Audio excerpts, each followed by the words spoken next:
Number 7, Nancy Pelosi, the female Warren Buffett. Nancy Pelosi was first elected to Congress in 1987. A politician's average salary is about $200,000. So after working for over 39 years, she's made over $7 million in salary, yet she's amassed a net worth exceeding $250 million, with the majority of it coming from perfectly timed trades and investments. Just before Congress passed the CHIPS Act, providing billions in subsidies to semiconductor companies, she purchased NVIDIA call options. Before a $22 billion government contract was announced, she bought Microsoft calls. Before electric vehicle subsidies passed, she loaded up on Tesla. The timing is so consistently perfect that someone even created a Twitter account called Nancy Pelosi Stock Tracker, which has accumulated over 1 million followers who simply copy her trades because everything she touches turns to gold. In 2024, her portfolio returned 54%, crushing every major hedge fund on Wall Street. When asked about potential conflicts of interest, Pelosi insists she has no involvement in her husband's trading, and it's all just coincidence. Coincidence that occurred consistently throughout her decades in Congress. One might even call it a pattern of evidence, but apparently that doesn't constitute actual proof. If you have any friends or relatives that are in politics, it's a good time to strengthen the relationship. And Warren Buffett should feel lucky she chose politics, or else she would have been the most successful investor of all time. Number 6, Kelly Loeffler, the pandemic insider. In January 2020, Senator Kelly Loeffler attended a private senators-only briefing about the severity of COVID-19. The public had no idea how catastrophic it would become. The markets were still calm, but Loeffler knew what was coming. Within 24 hours of that classified briefing, she and her husband began dumping stocks. Between January 24th and February 14th, they sold about $3.1 million worth of shares, including retail stocks that would plummet during lockdowns. Simultaneously, they purchased stock in Citrix, providing remote work software, and DuPont, manufacturing protective equipment. Unsurprisingly, both companies skyrocketed during the pandemic. Loeffler publicly downplayed COVID on social media, tweeting confidence in the economy while fully aware on the impending shutdown. Her husband is Jeffrey Sprecher, chairman of the New York Stock Exchange, so claiming ignorance about optics is laughable. When reporters confronted her, she blamed an independent advisor who supposedly made trades without her knowledge. The Department of Justice investigated but never filed charges. Loeffler lost her Senate seat in 2021, but she walked away wealthier from a pandemic that killed over 1 million Americans. She had information ordinary citizens didn't, and used it to protect her fortune while telling everyone else not to worry. Remember that the next time you vote on which politician you want representing you. Number 5, Khanna, the proxy trader. United States Representative Khanna has made over 35,000 stock trades since 2017, totaling over $600 million in transaction volume. Khanna works in legislation that invests in science and technology, which gives him access to non-public information about regulations, antitrust actions, and tech policy. His trades frequently involve tech stocks that his committee directly oversees. When asked about the obvious conflict of interest, Khanna's response is that his wife makes all the trades. Legally, this doesn't matter. The Stock Act requires members of Congress to disclose their spouse's trades because the potential for abuse is identical. You can literally just tell your spouse how to act on behalf of the information you have. And the hypocrisy is mind-numbing because he has repeatedly called for banning congressional stock trading, saying it erodes public trust. Then he goes home and his household executes thousands more trades. What's even more ironic is that Khanna sits on the House Oversight and Accountability Committee.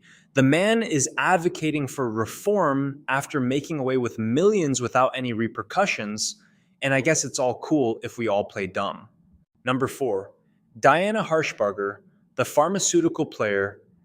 Tennessee Representative Diana Harshbarger has been serving since being elected in 2020. In 2021, she failed to disclose over 700 stock trades worth up to $10.9 million, blatantly violating federal transparency laws. As per the Stock Act, members of Congress are required to disclose a stock trade within 45 days of the trade, but these trades were not disclosed for several months until the Office of Congressional Ethics was asked to investigate. Harshbarger and her husband traded stocks in dozens of companies, actively lobbying Congress for favorable laws and regulations. They bought and sold shares in Johnson & Johnson, a leading COVID vaccine maker, and Regeneron Pharmaceuticals, which manufactures COVID treatments using monoclonal antibodies. As a pharmacist turned lawmaker with committee oversight of health policy, Harshbarger possessed direct access to non-public information about drug approvals, vaccine mandates, and treatment protocols. She traded stocks in the exact companies her policies would affect. When reporters demanded explanations for undisclosed trades, Harshbarger's office blamed administrative errors.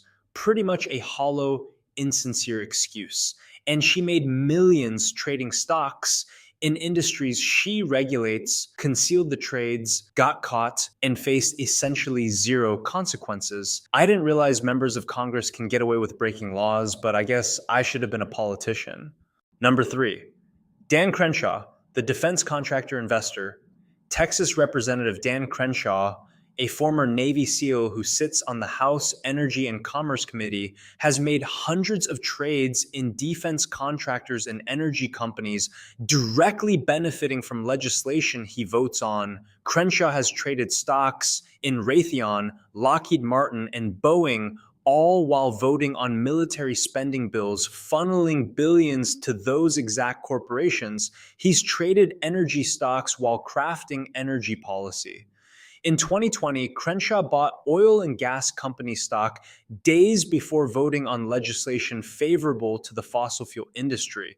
In 2021, he purchased defense contractor shares just before voting to increase military budgets. Crenshaw defends his trades by claiming he invests in American industries he believes in. That defense would be reasonable if he wasn't literally writing the laws making those industries profitable, and he's not making any effort to hide it because he was completely against the proposal to ban congressional members trading on the stock market, which is actually commendable in comparison to their contemporaries who just blatantly lie. But regardless, a congressman voting to send taxpayer money to companies he personally profits from isn't just a conflict of interest, it's legalized corruption wearing a flag pin. Number 2, Tommy Tuberville, the market wizard.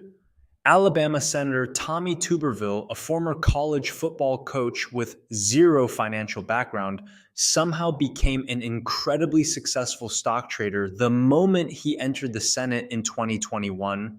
Within his first year in office, Tuberville made over 130 trades worth up to $3.5 million. Many trades occurred on identical days he attended classified briefings on defense, agriculture, and veterans affairs. Tuberville purchased defense contractor stocks immediately before voting on massive military spending bills. He bought agricultural stocks before farm subsidy votes. He traded healthcare stocks while sitting on committees overseeing health policy. The timing is so suspicious that even Wall Street analysts called it statistically improbable for someone with his background. Tuberville claims he uses a financial advisor and has no idea what's being traded in his account. That's his legal defense, complete ignorance about his own investments.